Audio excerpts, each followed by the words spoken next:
There are two ways to enjoy the Toyota Hilux.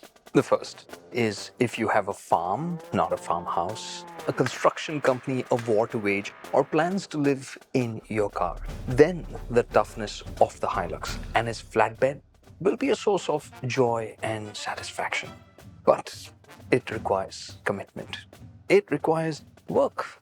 It's the proper way of enjoying the Hilux, but it's the hard way of enjoying the Hilux. The easier way of enjoying the Hilux is to park it in your garage where everybody can see it. Its tough and adventurous persona will rub off on you. Your weekend trips to the farmhouse will only irritate the Hilux. The Hilux will definitely irritate you then, because in the way it drives, it makes it clear that it's not a weekend-only light-duty toy. It's an all-day, everyday, heavy-duty workhorse. It's a truck.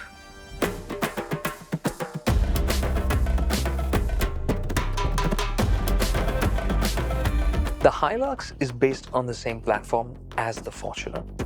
So I thought, in the way it drives, it will be like the Fortuner. It isn't.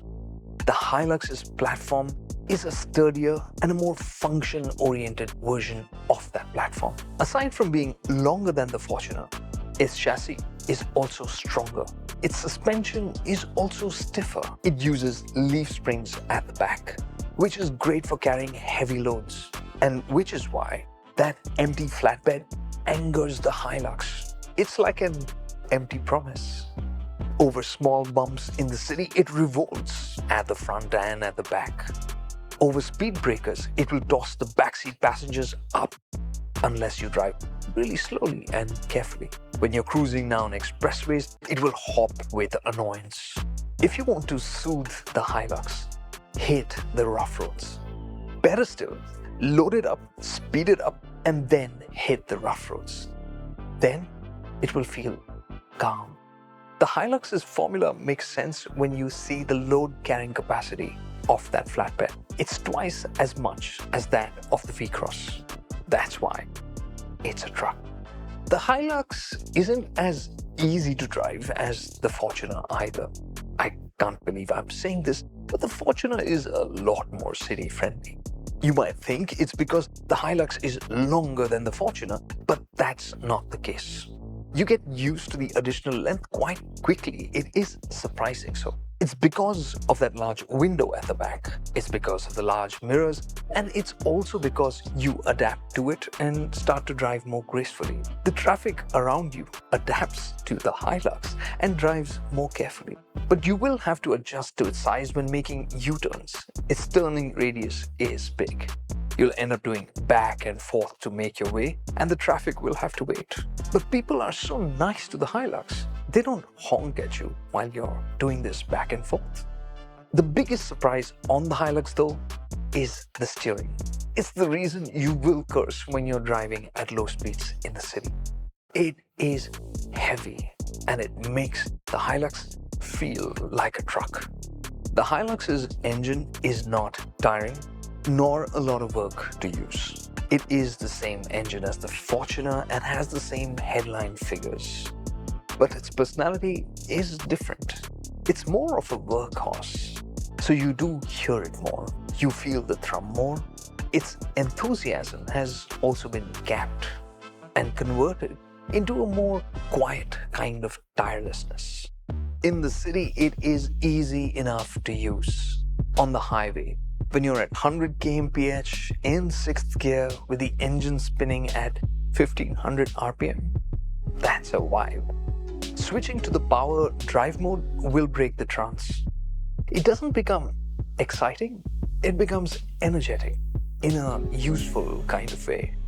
Like when you want to climb a mountain and you're fully loaded up, it will help. The fuel efficiency of this engine is also useful. We've been driving the manual and we managed 9 to 12 kmpl in the city, and it went up to about 15 kmpl on the expressway. Sure, the clutch is heavy, but understandably so for this kind of an engine. And if you pick the manual, try the IMT setting. It plays with the torque and the revs to make every gear change smoother, and it works. It's cool. The backseat of the Hilux is also cooler than I expected, partly because of the powerful air conditioning and partly because of the space. There's enough there for a 6-footer. Headroom and knee room. The seat back is quite upright, but I like it. I could spend a couple of hours there, but it's not an all-day, everyday kind of machine because of the suspension. For that kind of living with the Hilux, I'd want to be in the front. The front seats themselves are better. The driver gets 8-way power adjustment as standard, and that is great. You also have dual-zone air conditioning, but there is no ventilation function for the seats. But you do have leatherette upholstery as standard. There is a touchscreen infotainment system with wired smartphone connectivity and a reversing camera, but there's no 360-degree camera. There is a good sound system, but the JBL from the Fortuner is missing. Quite simply, the Hilux, in terms of equipment, is a poorer cousin of the Fortuner. In terms of the cabin quality and feel, on a Toyota scale, the Hilux isn't as cheap as the Hi-Cross, which is closer to it in terms of price. Its cabin design and feel is similar to the Fortuner. Simple and solid. Charming? Not quite. Any charm that the Hilux misses in the cabin is more than made up for by its flatbed.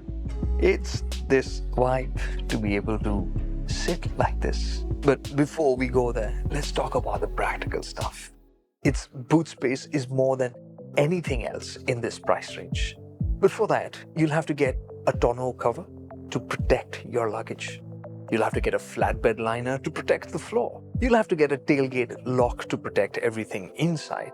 And all of these are extras.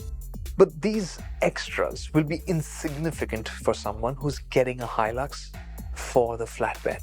People spend half as much as the cost of the Hilux to do up this space how they want. It has the potential of being your home, a 1 BHK. And Toyota's dealers will sell you a tent just for that. It's a space to hold their dreams. It's a place to carry the things they love. It's a way to live the life they've dreamt of, to have adventures. And if that's why you want the Hilux and its flatbed, then it might be a bit inconvenient, but it will be epic. The presence of the Hilux is undeniably epic.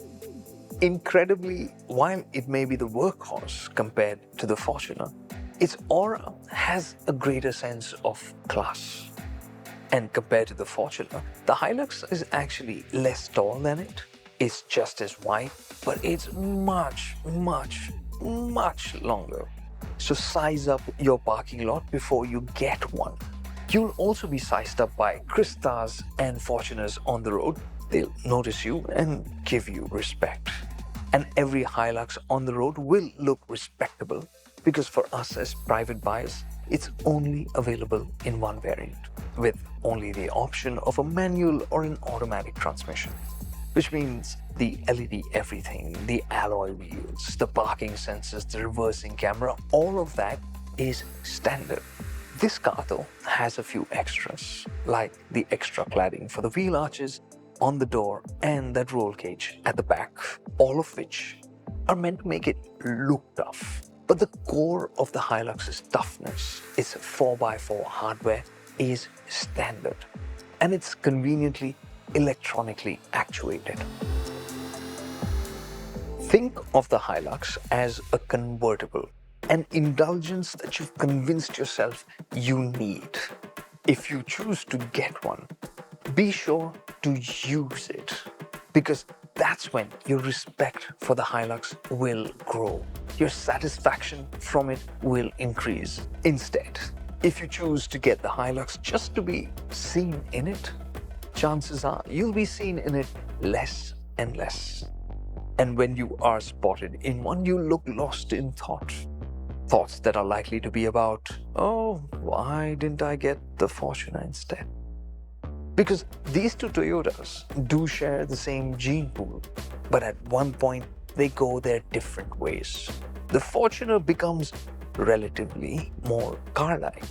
The Hilux in an absolute way becomes more truck-like. And there's nothing wrong with that. It's a great truck.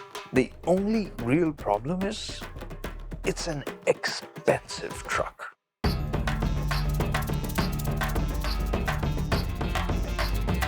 The other problem for the Hilux is the V-Cross. The Isuzu is a problem for every other pickup in the market and every pickup that is to come. Because not only is it a pickup truck that's a workhorse, but it's also a convenient car-like driving experience. You could use it every day, style around town with it, or just drive to the market and then use it to get proper work done. And it will be a friendlier companion because of it. But keep in mind, the V-Cross isn't as much of a workhorse as the Hilux. Its payload capacity is less than half, which is why the Hilux, with its bigger engine and its tougher suspension, feels more truck-like. But that's not the only problem for the Hilux here with the V-Cross. The V-Cross is also cheaper than the Hilux.